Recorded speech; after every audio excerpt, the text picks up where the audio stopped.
Welcome to Interview with Franjez. I'm your host, Franjez, and today's guest is running for mayor of the city of Yonkers in the beautiful state of New York. Today's guest is Freddy Vazquez. Hello, everyone. How you doing? I'm Freddy Vazquez, and thank you for having me.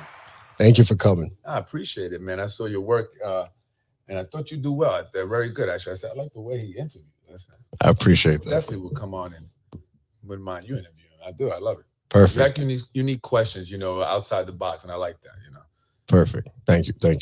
Where were you born? Oh, I was born in Mount Kisco. I'm from Yonkers, but I was born in Mount Kisco. And the reason why I was born in Mount Kisco is because my mother was incarcerated at the time of my birth. And she was in Bedford's Women's State Facility. And that's, I guess, near Mount Kisco. So when she went into labor, they took her out of the prison, I would imagine, and took her to the nearby hospital there, Mount Kisco, where she gave birth to me.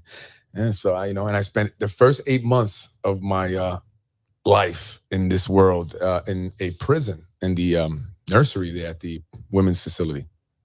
That's a very unique story. Yeah, no, definitely. It's something that, there was a time I was ashamed of it, but I think over the years, as I've matured, as I've grown, as I've also attained a certain level of success, I realized that is who I am. That made me who I am today. And so now I take pride in that I was able to, turn it around, and so, for anyone who may be in that situation, because that program still does exist in Bedford Women's Facility, just know that, your child does have an opportunity to be very successful in life, so it's not doesn't define that child's life. Yeah, it's part of your story. It's part of what made you who you are today. Absolutely. And believe it or not, though, I didn't even find out till I was 14 years old. All right. My mother didn't want to really tell me about it. I found out, I don't know if you were one of these type of kids, but I used to like to go into closets in the house and just go into boxes and see what was in there, try to find some old photos and stuff, Yeah. And one day I found an old newspaper clipping of my mother holding me as a child, and it was saying, my mother's name, and she's holding me, and she's an inmate at the Bedford Women's Facility, and I was just like I didn't even, I'm 14 years old, and I'm like, what, and the thing for me was, and I don't want to, talk about too much of the details, I respect for my mother, but I just was very curious as to what it was, because I didn't want her, and I know this is crazy, but I was she doing something, like prostitution or something like that, right? And I know that's crazy, but I was like, but it had nothing to do with prostitution or anything like that. So, not that any of it would be bad. I'm just saying, I don't know why that was like the one thing that Yeah. But when you find out she was in there, you think, oh my God, what did she do? Of course. Right, That's your first reaction. What was it for? Right. Of course. I mean, she made a mistake. She was very young. She was 19 years old. My mom had a rough upbringing. She was kicked out of the house at 16 years old by her stepfather. Who I just look at as my grandfather. I don't look at him as my step grandfather. He's the only grandfather I knew, and I loved him. He gave me a lot of love, and sometimes I think that maybe that was his way of making up for what he did to my mom as a child. Kicking her out the house, and my grandmother didn't say anything, and that really tore her up inside. That her mom would allow her new husband or whatever to do that, and so she was on her own since she was 16, and being out in the streets in Yonkers at that time, there's a lot of ways to get into trouble, and she happened, but she turned her life around. My mother also, that was the first and only time, and she took off from there, and so she has a great life now. She lives in a gated community in Florida, and she's out there in peace, and I love her very much. Perfect. What is your father's name? I'm a junior, so his name is Freddy Vazquez Sr. And my actual name my full name is Alfredo. Right. So, but people have always called me Freddy. Although in business, I do get called Al, but yeah, I do. And that was actually given to me by my senior broker. Right. I went down to Wall Street. Once I got my MBA in finance, and I did marketing and finance, dual concentration. I went down to Wall Street, and so I had a senior broker that I worked under, and he goes, you're going to go by Al on the phone. I said, okay, no problem, right? Because I'm not going to question him. He knows what he's doing. I want to be where he's at, So I went by Al, and I understood it, right? It just made me more relatable. Unfortunately, it's just the way the world is. And, some people may get turned off by Freddy, right? They would prefer Al, So that's just more, I guess, universal. I don't know. Yeah. But look, I ran with that, once I went into another industry, and I just always kept that out, and I deal with my clients as out. But, friends, family, and actually more I'm starting to get into where even professionally people are starting to call me Freddy, because it would get confusing on my phone. People call me at the office and they say Freddy or Al, and some of my staff may get confused because they don't know me by Freddy, they know by Al. So, I had to just tell them. So now more people are calling me Freddy, especially now that I've been doing the podcast and everything. Yeah. So, but I always say to my mother, because people used to make fun of me, Alfredo, like, oh, Alfredo the sauce, right? That's the one everybody had to say, the Alfredo sauce. Do you like Alfredo sauce? Of course. Yeah, actually I do, but but that's the one thing my mother allowed my dad to do, right? Because my mother dominated when, the few years that they were together. She dominated everything, right? She made all the decisions, but she allowed him to name me. She was going to name me Michael. All right. Michael Jason, actually. I would have been Michael Jason Vazquez. I don't know if you like that any better, but Alfredo Vazquez. So you prefer Alfredo? At this point, I don't really care. I'm so used to it doesn't matter. There's so many Mikes out there too. Besides, I'm running for mayor. I want to be, Freddie versus Mike. Oh, nice. Okay. I like that. What is your mother's name? Myra. Beautiful. Myra, yeah, and Maida, as they call her, and which I learned is very popular among Jewish people. And I've had clients, Myra Cohen, one of my clients I recall, and my mother actually worked for a Jewish company, when she left Yonkers and everything, and they invited her to Israel, which she never went, which I was like, hey, we should have went. Yeah. But Myra Rodriguez. Nice. You sort of answered this earlier, but what were your parents doing around the time of your birth? Well, my mother was incarcerated and my dad was at a bar. Celebrating?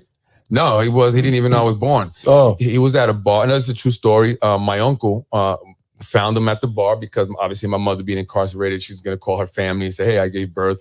Let his father know. So, my uncle went searching for my dad and found him in a bar, and he thought he was lying. He did. He didn't believe him. He didn't go with him. He was lying. He thought he was.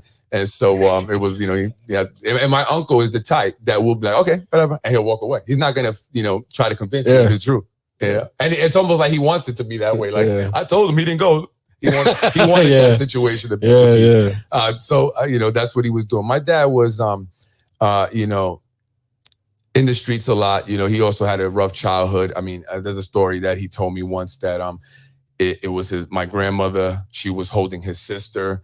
Who was a baby at the time, and he was younger. And his father poured a bunch of lighter fluid over the three of them, and then tried to light them up with a match, but it wouldn't light up. He said, and so and he loved his father. Don't get me wrong; it's not like my dad was trying to bash his dad. He loved his father. I mean, considering the stories that he told me, he still loved his father. And my grandfather had a rough time. He grew up during, a lot of racism and stuff, especially for Hispanics who were coming here from Puerto Rico and stuff. And, he was a bus driver down in the city, and he got into it with a white man who ended up getting him fired. The white man called his job and he got fired. And, he kind of went into a downward spiral after that to drinking and stuff. And he became abusive and stuff. So, but he loved his father, but that led to my dad also having a rough, life and being involved with drugs pretty much until he died.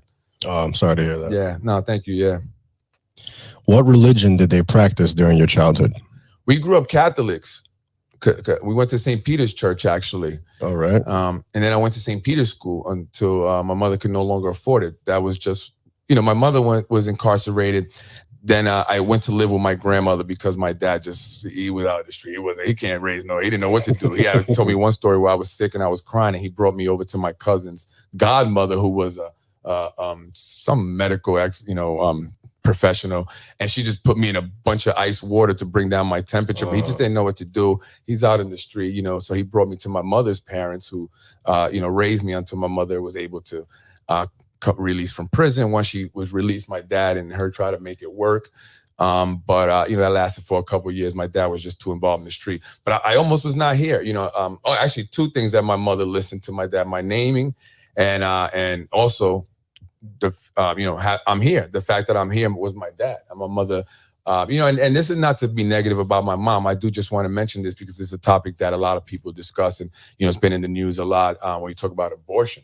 And so my mother, was considering having an abortion, right? So I there was a chance I wouldn't be here today. I might not be here, But my dad, even though he wasn't in a place to really take care of a child, really, said no, we could do this. When you come out, we're gonna do it and stuff. And so she decided to, go through with the pregnancy, but yeah, she almost, and I get it. She's young. She's in jail. She was pregnant during the trial. You know what I mean? Yeah. And so then she goes to jail. And what am I going to do with a baby? And I'm in jail, right? So I understand her mindset, but she didn't do it. And I'm glad she didn't. And, I have a beautiful life. My kids have a beautiful life.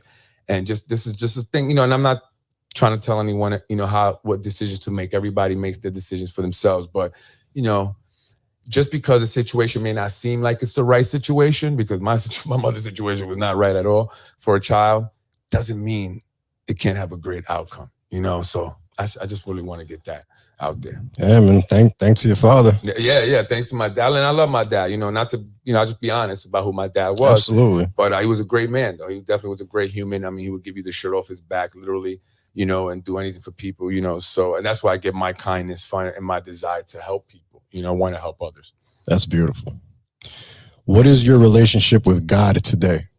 Oh, it's very strong. There we go. It's very strong. There we go. I wear my beads every day. Believe it or not, I could forget a lot of things at home if I go to the office and not turn around and go back home to get it. But my beads is something I will turn around. I literally feel like something is missing.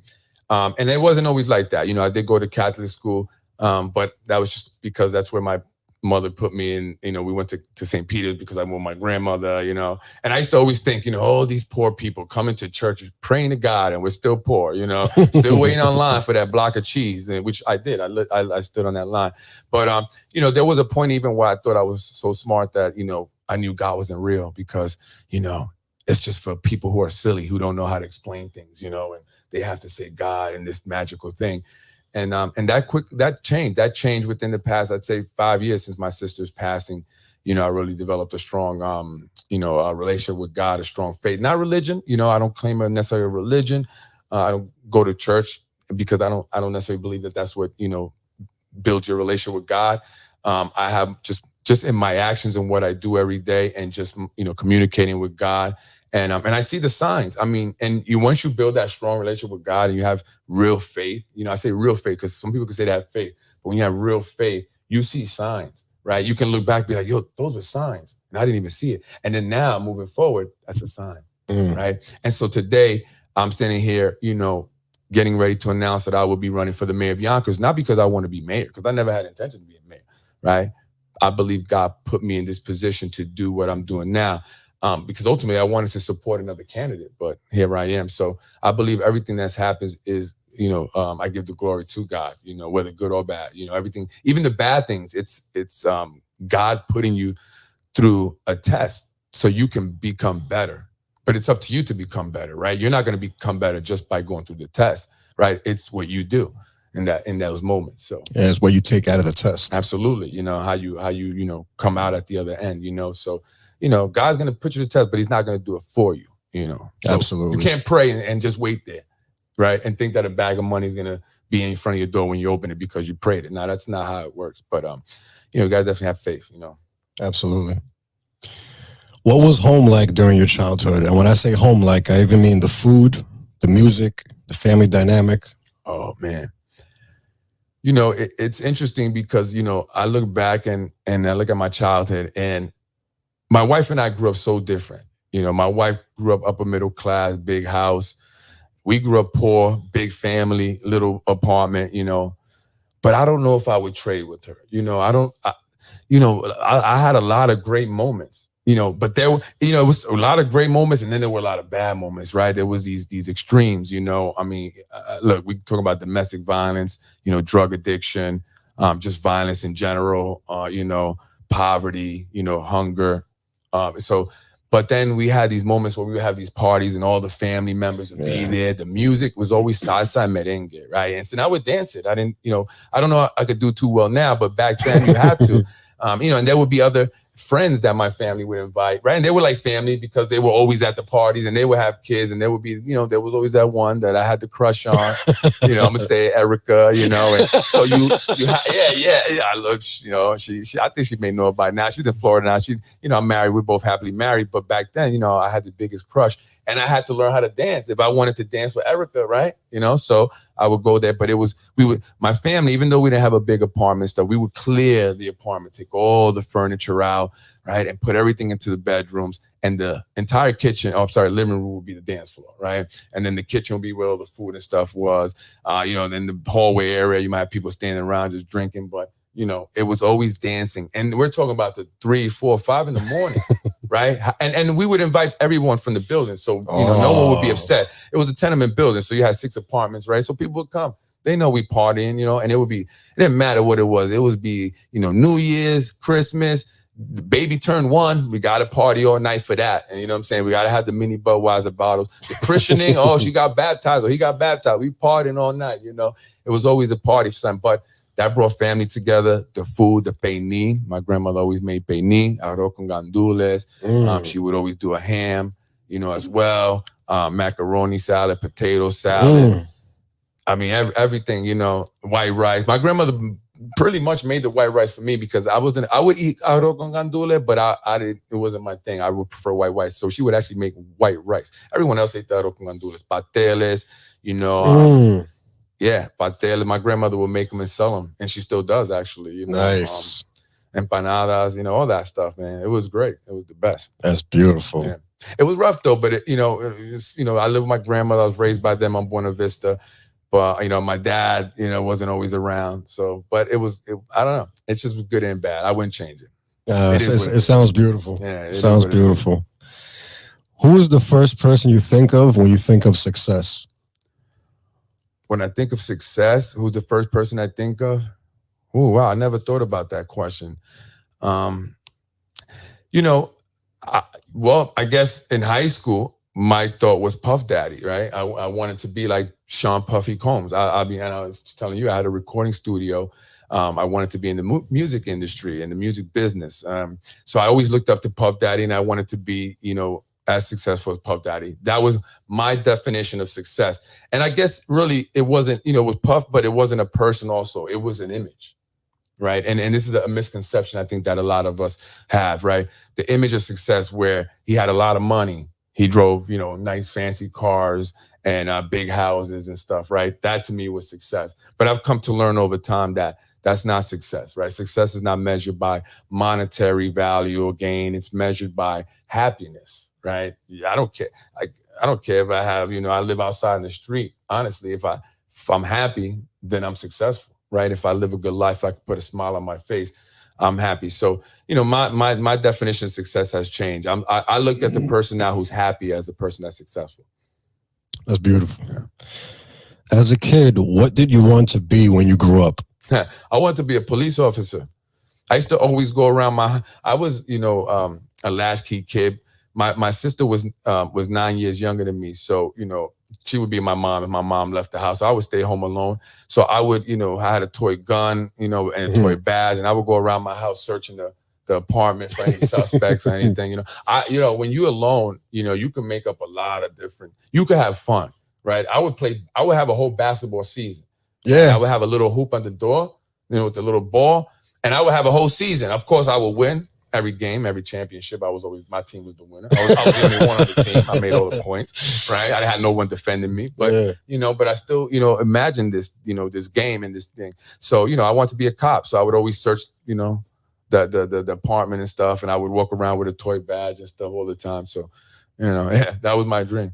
That's fun. That's funny. You took that all the way until you were 14, and then that's how you found the paper. That was your thing, searching, and Yeah, and even now, people say, I would be a good investigator. FBI should hire me just from a lot of things that I have uncovered here in Yonkers. Nice. There's a lot of things to uncover. Yeah, with political corruption and deals that have been made, and information I put out on the Basement Politics podcast. People are like, yo, and I get information, I have sources, and I dig and stuff. Just Yeah. I'm like, when I get tunnel vision about something, I almost, I don't want to insult anybody, so I don't want to say this, but I get like I have like this, this strangeness about me when I get focused on something. It's almost like An nothing else obsession? matters. Yeah, so it becomes an obsession. Yeah, it's like weird. I can't stop. That's good though. If it's something positive, it's good. Yeah, definitely. Yeah. But it also causes anxiety and frustration because I gotta like get it done, figure it out, do it, and I can't stop. Nothing else. My wife, like, take a break, walk away from it. And I can't, So this is how I am. I get very weird like that. Now I've been like that with this political stuff. What are 3 things you need to be happy? Me personally, I need my family, my wife and my kids for sure to be happy.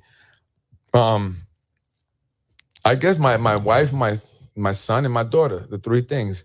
Family is big for me, and that's what I mean. Like, I used to think monetary gain was everything, but when you lose people you love and they're not here, and the monetary gain, the money's not going to bring them back. You can't enjoy the money or the things that the money buys with them. So for me, happiness is family. Having a happy family. Spending time with them. We often are in the grind all the time and constantly working and hustling, and trying to support that family, but spending time, that's, to me, that's happiness, man. Just being with my family. That's happy. That's everything, man. It's peace, beautiful. Peace, quiet, and just, I don't know, food maybe, even though I'm skinny, but I got to have snacks and stuff in the house, ice cream, especially, Haagen-Dazs. Yeah. And I'm good. You give me that, I'm good. My family, a good documentary, and some Haagen-Dazs ice cream. I like that. Nice and simple. Yeah. I learned to be just simple over the years, man. I used to try to complicate things, and it's stressful, very, Absolutely. What's the most exciting thing you ever did? Oh, man, exciting. Dang. I've been fortunate enough to do a lot of things. In my life, I've had a lot of different experiences. I've been around a lot of different places. Exciting. That takes you out of character, and you're just like, wow, like that's exciting. You know what I love to do was, my wife, marrying my wife, that was exciting. I was all hyped up for that, I look back at our wedding, but I don't want to be all cliche and lovey-dovey, but that is true. That is exciting to me. If it's the truth, it's the truth. But, I enjoy driving, not just any car. I enjoy driving a specific car, and getting on the road. I like to jump into, V10, Lamborghini or something like that, and just take a cruise. It used to be motorcycles, but motorcycles are dangerous. My mother-in-law, my wife, once my wife was pregnant, they said, you got to get rid of the motorcycle. And I haven't had one since, but I love the motorcycle. So it's not really the necessarily the car, I guess. It's the feeling when you're on the road, you're just kind of going, and then you shift into gears and stuff, man. And I love doing that. So that's kind of that takes everything, out of my mind, and it's just me and the road. And I love to do that on a Sunday morning. I get up early when there's not a lot of cars out in the road, I'll do that. And then I'll stop and go get me breakfast before coming home. That to me is exciting. I look forward to that, just driving and when, the sports car, man. I love it. That's beautiful. That's I don't parachute. I ain't jumping out of no plane. Not me, mountain climbing. No, I'm not doing none of that stuff, Yeah. As you get older, what has become more important and less important? Well, that's a good question. As I've gotten older, what has become more important is just spending quality time with my kids, and my wife, and making sure that I'm making that time. It's easy for us to get caught up in what we're doing, and next thing you know, all this time has gone by, and you didn't even spend it with the people that really matter most. I look at my daughter now; she's 11 years old. She's looking like a little woman, and I'm like, wow, I can't believe. It's weird. I have this. This is my child. He's 11 years old. So just making sure I spend time with them, and what's not important, just your career. And I say that because so many people put their career in front of a lot of things that are more important, like your family. You like yourself, like you need self-care. A lot of times we caught up in the hustle. We don't even have time. We need a self-care, right? Just take care of that. And that's what I do when I go driving. That's my self-care, and so that's important. And so hustling and working in the careers, man, we got to get out of that. We got to get out of the mentality that we need more. We need the biggest house. We need the fanciest cars, jewelry and all this. that's not as important. It's not. Absolutely. No. Absolutely. What would be the best piece of advice you'd give your younger self? To definitely buy real estate. Buy real estate as soon as you get money. All the money I blew when I was younger, I should have been buying real estate. I'd probably be retired right now. I wouldn't be working. I mean, I'd be collecting, rental income, from my real estate. I'm working on that. That's my part of my retirement plan, along with my daycare center that I have. I plan on opening a few daycare centers up and just, kicking back and collecting, residual income, obviously managing the business, but having someone there. But my goal ultimately is just to have, doors, which that's what we call it in real estate investment. How many doors do you have? How many properties?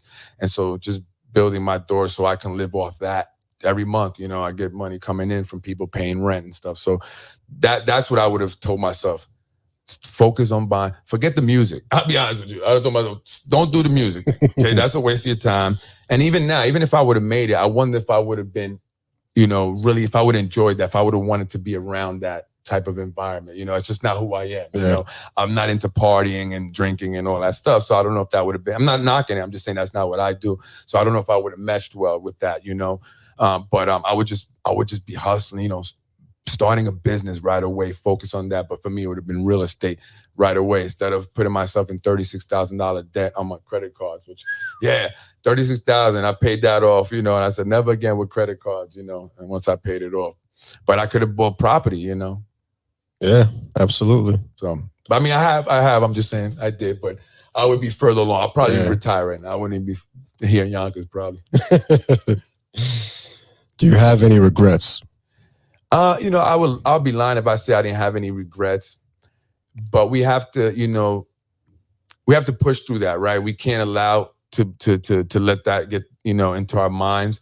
Of course, we're always going to be like, I should have did this. I should have done that. Look, I think about even just the real estate, but more importantly, even with my sister's death, my sister passed away of a drug overdose, at 27 years old.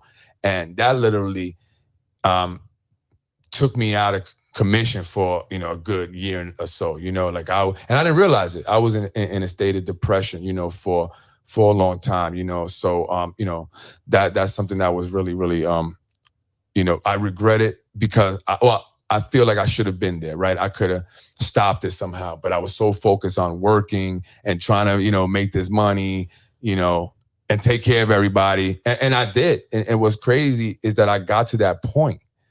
In 2016, I got to that point. I used to have this vision. I always say this because as a kid growing up, I always wanted more. My life, I was like, I need more. It's got to be more than this, right? And I would lay in bed sometimes crying because my dad wasn't around, wondering where he's at. And I always said, I'm going to always be there for my kids. I'm never. And that's why I'm like the way I am from, my family, my wife, my kids. I go hard for them, because of that. But my sister, I always wanted to be able to take care of her, have her come work with me, my mother too, take care of my mom. And I got there, I always had this vision.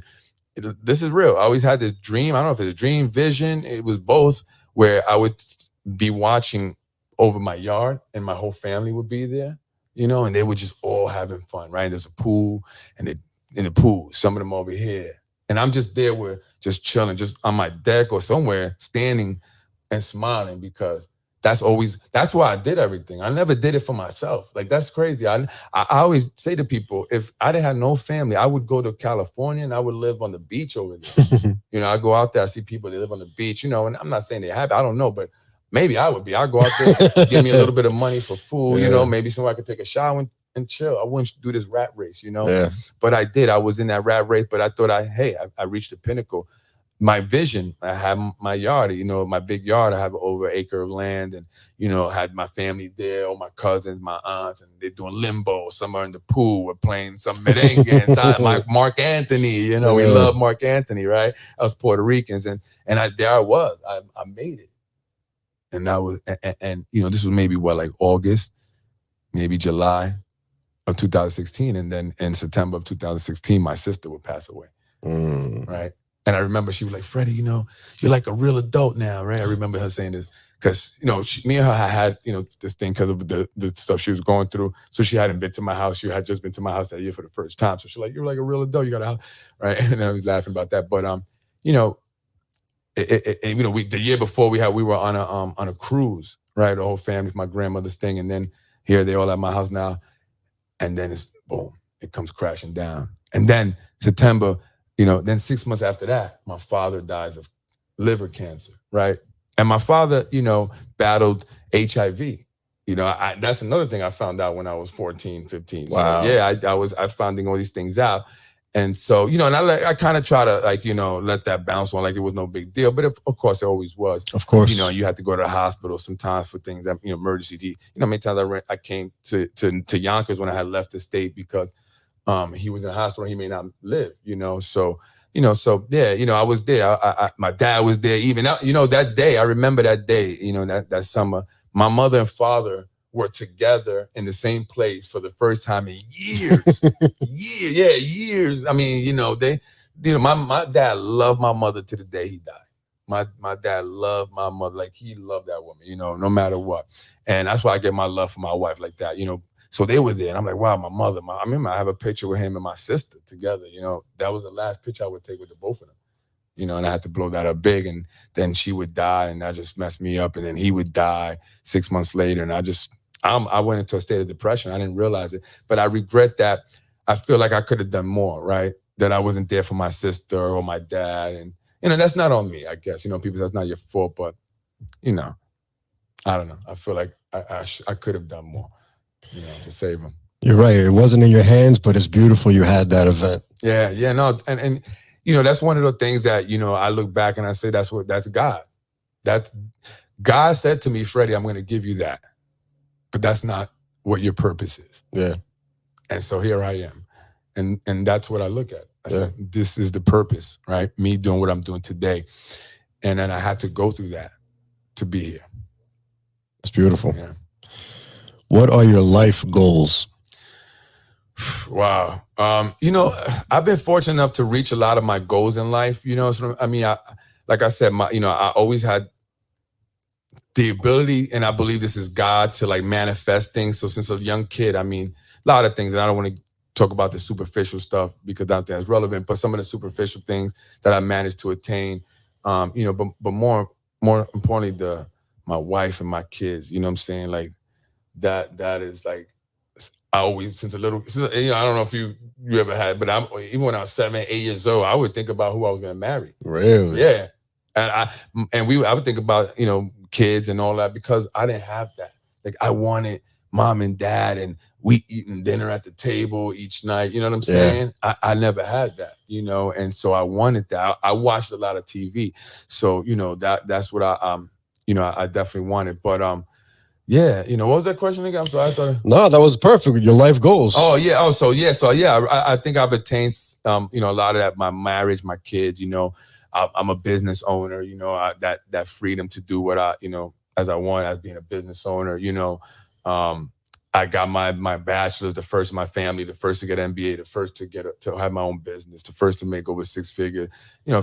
I married my high school sweetheart. Everything was just a goal of mine that I just kept. And now my goal is to hopefully have the people of Yonkers vote me as their next mayor. There you go.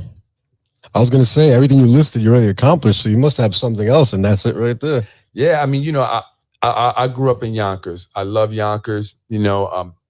I'm still all around the community. I'm out there. I'm doing things. I'm helping people out. I'm getting fire hydrants fixed. So I go up to Nodine Hills, a fire hydrant on the floor broken. I'm like, what is this? The lady's like, it's been like that for a week. I said, okay, I'm going to get it fixed. I'm getting it fixed that same day. Potholes on Central. And as I've done that more, especially after my sister passed away, my dad passed away, what helped me get out of that, that depression was to, start to help. And I started a nonprofit and stuff. And I said, I got to give back. I was always doing it to get all this stuff. Right. But now, where's it gotten me really? The people that I love are not really, not two people, not. So I said, I like giving back. I like helping others. Maybe I could, help people break the cycle of poverty. So, that's my mission, helping this city, progress, but in a way that doesn't, leave people out, leave a certain group of people out, and that's what's really happening here in the city of Yonkers. And it's happened for a very long time. We've largely seen Blacks and Hispanics impoverished here in the city. 60% of the student body or more is Hispanic, right? Blacks and Hispanics make up over 70% of the students in the Yonkers public schools. Is that why the educational system is not the greatest? Is that why they haven't put an emphasis on that educational system? That matters. That matters to the success of those students, to their future, breaking the cycle of poverty, which many of them are impoverished, right? We have 75% of the students in the Yonkers public schools are living at or below the poverty line, 75%. And that could be higher. It could be, I think, 75, 77%, right? And they don't break a cycle of poverty. So you have generational poverty. And you see that where, my own neighborhood, I go back to Buena Vista, Riverdale. There's a lot of people there that, have never left.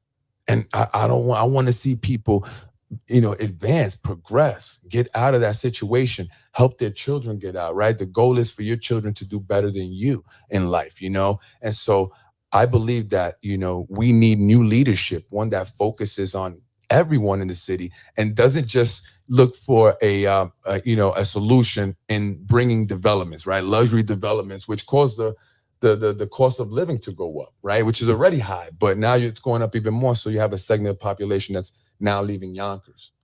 They're having to leave Yonkers rather than improving the schools, the communities for the people that are here, so they have an opportunity to better their lives, And I've just been fortunate to leave Yonkers. I left Yonkers. I went to another school district, and I said, I gotta do something with my life, And this over here, they're not worried about Jordans and all that, right? They want to be successful, so that got me in gear, and I want to bring that same mentality to the city of Yonkers. And I think improving the educational system will improve the community the way it should be improved.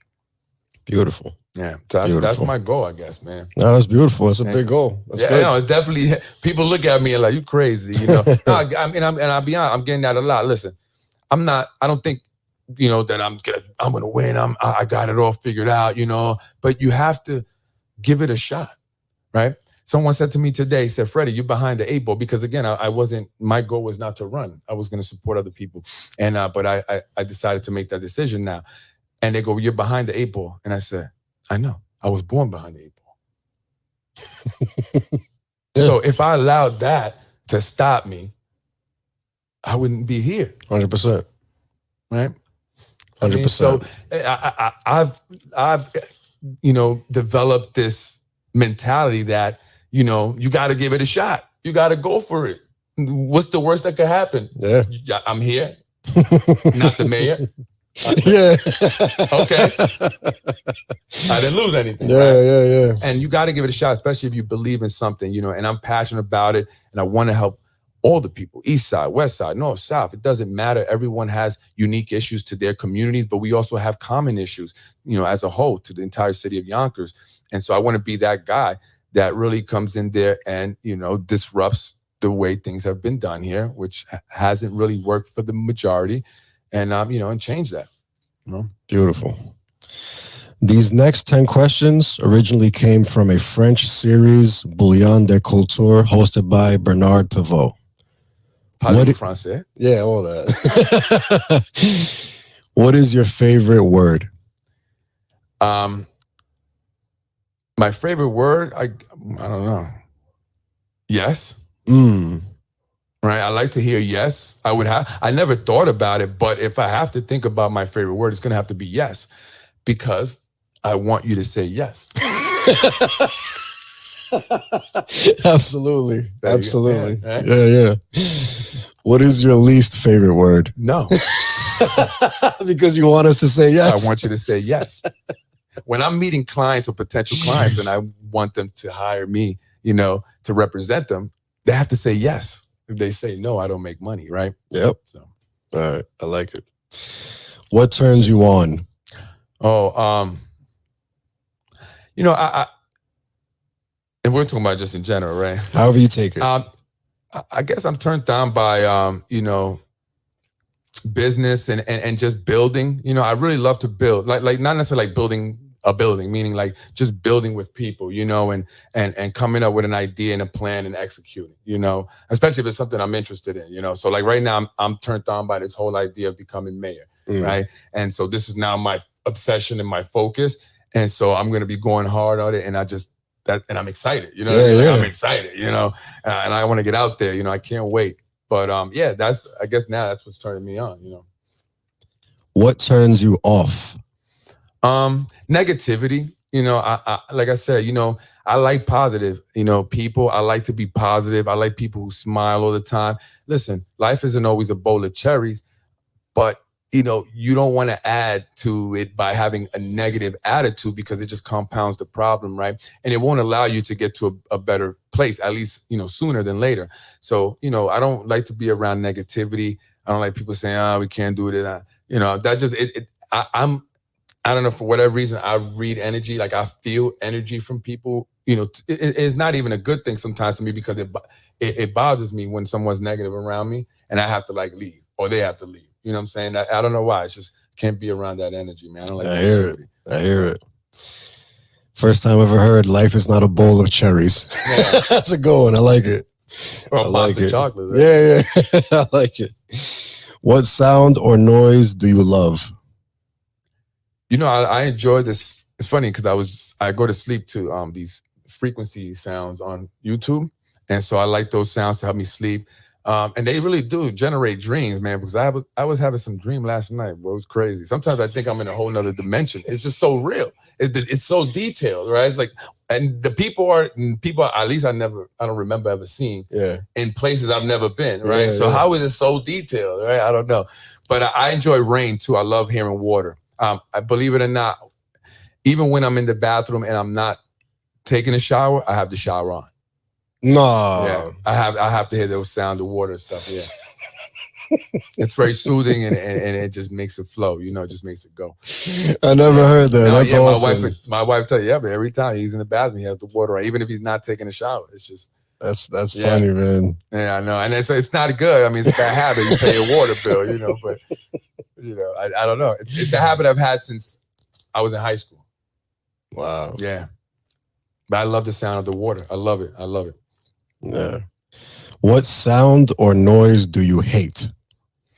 Believe it or not, I don't want to say hate, but I have this, it's a real condition where, and maybe this is why I was good at recording engineering. My ears are very sensitive. So high-pitched noises, baby crying, I don't like that it bothers me, but it does. It almost kind of gets me upset because it just, so I looked this up. I was like, something is not right. Why do I? And yes, there are people that high-pitched noises and, just all this abrupt noises, loud, what I'm saying, will cause them to like get upset or like, it just does something to them. And that's, I don't like high-pitched noises or anything like, I mean, I dealt with my kids. I didn't neglect them, but I would do everything to try to get my kids to stop crying because it would just drive me nuts. It literally would. It would really like bother me. So that's why I looked it up, because I said it's more than just the noise. It really is doing something to me. So I said, let me look it up. And yeah, people that are sensitive to high pitched sounds. Yeah, crazy. What is your favorite curse word? Oh man, I don't know. I don't really. I do curse. I curse a lot. Not a lot. I want to say I add a curse sometimes. Although I've learned not to do that as much, especially with the podcast and everything. And so but it's just not because I can't think of another word. It's just sometimes I would just curse. But I don't know. I don't really have a favorite curse word. Right. I don't know. Not a word I like to just specifically use. I don't know. Right. What profession other than your own would you like to attempt? Being a mayor. I would like to be the mayor of the city of Yonkers, represent the people of the city of Yonkers from all districts, all sides. And because it's a challenge. It's a challenge. And I'm not looking to have my personal challenges as being the mayor, right? Of course, it's a job to get done, right? But it's a challenge. And I love challenging myself, And I just want to, what it is? I want to see what it would be like when, and I'm not saying that every politician is not a good person, but I just know politics, I know business, and people that get to the top like that, a lot of times they're very self-serving people. They're very driven. They're agenda driven. They have goals and their goals, right? And that's how they get to the top in politics, cutthroat, but also in business. But business, you kind of know that, right? In business, you are out there for your company, yourself, making money. In politics, you're supposed to be helping people. So when you're about yourself, it kind of contradicts that, right? So I would like to see what it would be like when you have someone, a mayor, leading a city that genuinely wants to help people, do right by the people, not do right by themselves, not worry about how is this going to benefit me, but how can we benefit the people, right? And every day I wake up and I go to the office and I say, okay, I need to improve the people of the city of Yonkers, their lives, right? And how do I do that? So that's something that I look forward to. That's definitely, my dream, I guess, job outside of what I'm doing now. That's beautiful. Yeah. What profession would you not like to do? I don't know. I've done a lot of, and I don't want to say professions, but I've done a lot of different things. I've cleaned toilets, urinals. I've emptied trash compactors, man, with all that liquid stuff dripping on you and everything, oil and grease. So I say that to say that I've done everything, and from being, the boss and just, delegating, not even, doing anything really. No, I do. Delegating is doing something, right? But it is. But I don't know. I don't mind doing whatever I have to do to get the job done. And I think that's just, my attitude, I mean, obviously some jobs you're going to like better than others, but as long as it's for a purpose, we have to get the job done, then I don't mind doing it. I do whatever, that's why I tell people, as people that just want to, I'm not ever going to do that. That's beneath me, but you can't lead people where you've never been. You know what I'm saying? So if, if you've never been there and doing that specific job, how are you going to lead people who are doing that specific job? You know what I'm saying? And so, you have to be able to be willing to get in your hands dirty and do whatever it takes to get the job done. So I don't have that attitude of I hate doing that because, you never know what I might have to do one day to get the job done. I love that. That's dope. If heaven exists, what would you like to hear God say when you arrive at the pearly gates? Freddie, here's your father and sister. They're right here. Say hello. That's beautiful. Yeah. Beautiful. All right, we're at the end of the interview where anything you want to say, anything, any advice you want to give, and I know you're passionate about this mayor run. Yeah. So we could definitely touch on a few topics with that. Let the people know what's going on. I have a couple things I want to. I think we could touch on. Absolutely. I appreciate it. First of all, I appreciate being here. I'm here. Because one, I think you do a great job, and you have a dope podcast here. But I'm also here because I want to speak to people and reach people that I may not reach with my podcast, Basement Politics, and just let them know that there is someone else running for mayor, and that's Freddy Vazquez. And you may have heard of Corazon Pineda, you may have heard of Reverend Margaret Coleman, you may have heard of Anthony Moranti, and of course, the current mayor, Mike Spano. But you may not have heard of Freddy Vazquez. And why is Freddy Vazquez the guy or the man that you should vote for? Well, because Freddy Vazquez is change. For far too long, we have been living under a government that has been corrupt, that has played the nepotism card to the point where it has caused economic burdens to many people here in the city of Yonkers. Many people have remained impoverished for far too long because of inability to access jobs that pay six-figure salaries, like city jobs that have been kept primarily to a certain group of people, limiting how many, of others can get in who are not part of that. So, I'm here to face that corruption. And, until we have someone that's not a part of that system, which many of the candidates that are running are a part of the same system, we're not going to have true change. And, one of my goals, aside from ending this corruption that we have in this our political system here, is really putting a focus on education. I'm all about the children, academics. I have an educational center. I have a daycare center, but it's also a universal pre-K, after-school program, tutoring. And our goal is to help kids break the cycle of poverty through education, encouraging academics, bringing, opportunities, educational, academic opportunities and resources to parents for their children who may be underperforming, so we can get them up to par and even above average, right? We want kids to really excel. So education is big for me. And as I look at our school district, I'm just saddened by what the kids have here, what they offer our kids here. I'm very just saddened by it. And that has caused, major problems, within our community. Many people have remained impoverished as a result of poor quality schools. And so I want to come in there and really focus on education, because I think through education, the entire community improves, right? We reduce crime that way, right? When people have an education, they get a career. They're not worrying about robbing somebody, right? When people are engaged in their education in the school district, because it has so much to offer, not just the students, but the families of the students, they get involved. It unites the community, right? And you have people that want to move into this community, quality people now families that want to bring their kids, because we have a great district, right? And so you're going to have a community of people that are going to bond over this, right? And it's so important. And then we want to encourage people to remain in Yonkers rather than leave Yonkers. Why do people leave Yonkers? So many people are leaving Yonkers. If they're not being pushed out because of economic reasons, they can't afford it. They're leaving Yonkers because the schools suck. The infrastructure sucks. The roads suck, right? Our elected officials suck. I'll just be honest. And so I want to change that. I'm from Yonkers. I grew up on Buena Vista. I'm in the community every day. I'm in one community or the other.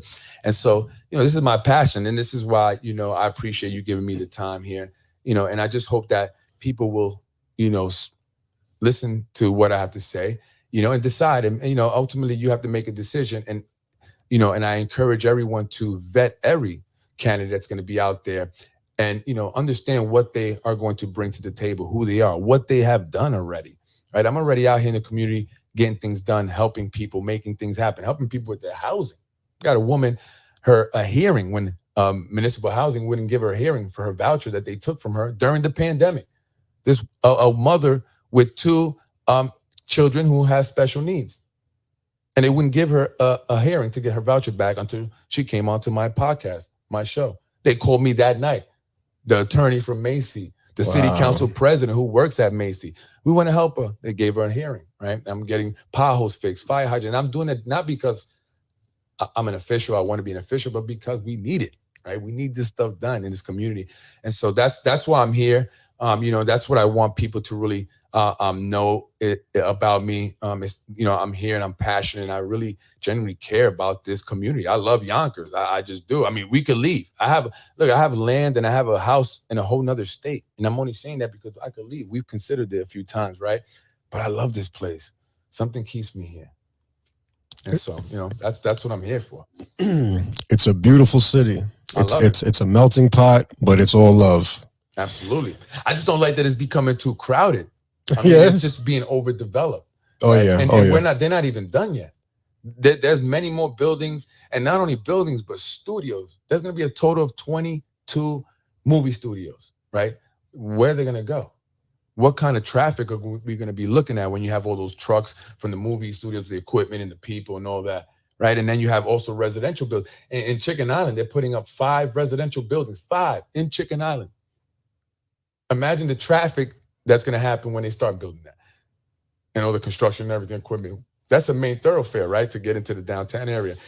And then they're going to build up something on Locust Hill and North Broadway going up there, another residential. 900-unit building, luxury developments on Buena Vista, 900.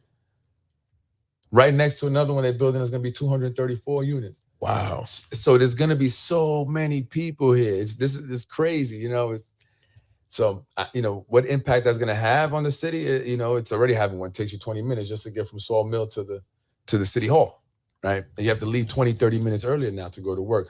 And it's just, what about the schools? They're going to be overcrowded? They already are overcrowded, right? We need 3 new schools. That's according to a report. They started to build one, and it's already going over budget. It's going to probably be $100 million for the school. Oh. Who's stealing that money? Who's stealing? $100 million. The company that's building it built the school for $44 million in Connecticut. Why is it taking you $100 million here? First you said 80, now you need 100. Come on, man. And so our kids suffer. My kids in the public school, our kids suffer ultimately. And they send their kids to private school, so Catholic school, stepping that. So I'm fighting for the people, the everyday people, Yonkers, that send their kids to the Yonkers public school, get up and go to work and have to deal with these potholes or the traffic now, right? The cost of living going up, but yet their salary isn't going up. And then the developments are doing that. They bring up the cost of living for everybody, not just the developments, but all the properties around them are now starting to go up too, right? So, that's what I'm fighting for. So, what do you think about nationwide we deal with police brutality? How do you feel about it in Yonkers? Yonkers has definitely improved their police department. Yonkers was rough. I have a story. I have so many stories. I have a story in the early 90s. Police gave my aunt's husband at the time a ticket. He got mad, ripped it up, and walked into my grandmother's apartment on Buena Vista there. Cops followed him in there, and they whooped every adult that was in there and then took him to jail, including my grandmother, who had her wrist broken. My aunt was pregnant at the time. She lost her baby. She had a miscarriage because of it. A neighbor came to try to help. He got beat up so bad that he had holes all over his jeans and shirt, right? Because I saw him the day he came out of the jail. That same day they got him out. Busted up, right? That was my first experience with that police brutality here in the city of Yonkers. It was rough in the 90s.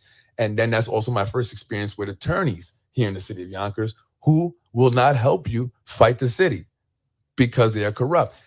They don't want to go against the city. They have deals with the city. They have contracts with the city. So you'd be hard pressed to find an attorney in Yonkers to go against the city, or, even within a 20-mile radius of the city of Yonkers, right? That was my first dealing with that. And so, that definitely is a problem if it were continuing. Fortunately, that has changed over the years, with the commissioner by the name of Charles Gardner, Chucky Gardner, they called him Chucky Gardner. He was the police commissioner before John Mueller, who was the police commissioner before the guy now.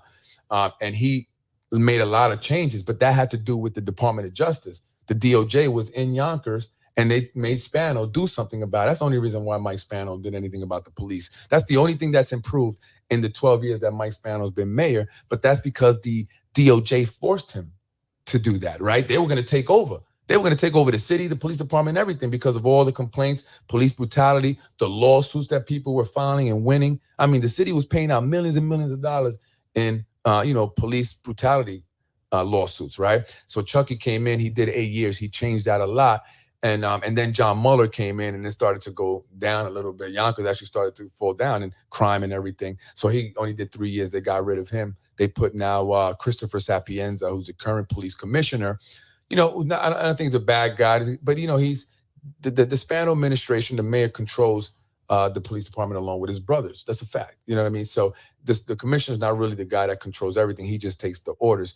But they know that they have to keep this, change that was implemented because of the current environment now with police brutality and people being killed, unarmed Black men and just anyone being killed, by the police, whether it's a Black cop or white cop, we see in Memphis, right? The Memphis 5. Yeah. So, so it's still a very real thing. It's still a big problem. I think here in Yonkers, it has gotten a lot better. And I think that a lot of the new officers that are coming into the Yonkers Police Department, they don't have that same mentality. And again, with the environment and everything, the protestings that have happened and stuff, I think, they've definitely gotten a lot better. But to say that it won't ever happen, it could still happen. So we always have to, make sure that as a leader of the city of Yonkers, that you are always on top of, the police department and every department to assure that you don't have any issues, to that effect, right? So, but it takes good leadership, right? Absolutely. Because, we see city employees here getting away with a lot of things like drunk driving and killing people while, driving drunk. And that has not changed. So, still have a lot to go. A lot of changes to make. Absolutely. Yeah, absolutely. This is the end. Thank you very much for watching Interview with Franjez, and thank you, Freddy Vazquez, for blessing us with your presence. It was a beautiful interview. No, thank you, man. I appreciate you having me. Thank you for your time, man. I do. Everybody has, things that they could do and stuff. So I appreciate you giving me this opportunity. I appreciate all those who are watching or may watch. I'm used to going live, or, who will watch this. Just check out for me. You could reach me at politicwithfred@gmail.com. I have my podcast, Basement Politics, on Facebook and YouTube, also on Instagram, Politic with Fred. And I just talk about all, what goes on here in the city of Yonkers, the politics, news, information. I bring transparency because it's important for us to know what's actually happening here, right, in the city of Yonkers. And there are a lot of changes that have been made that a lot of people know about, but a lot don't know about. So check it out. To hear what I have to say. The website should be up soon, freddyformayor.com. Again, it's freddyformayor.com, and I hope to have it within the next 2 days. Thank you very much for watching. Peace and love. See you later. Have a good day.